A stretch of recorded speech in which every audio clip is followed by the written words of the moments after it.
লাইভটা আমরা দেখতে পাচ্ছি এখানে। আমি রিকোয়েস্ট করবো যে আপনাদের প্রত্যেকের স্মার্টফোনের ফ্ল্যাশ লাইটটা যদি একটু জ্বালিয়ে দিতেন আমাদের জন্য।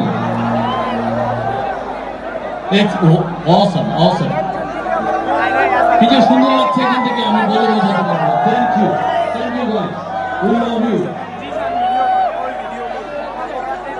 আমাদের জুলাই ঘোষ কবিতা হোক সবকিছু শুরুই হচ্ছে টিএসসি। আমরা শুরু করতে যাচ্ছি টিএসসি থেকে, আমাদের যাত্রাটা আজকে টিএসসি থেকে শুরু হবে।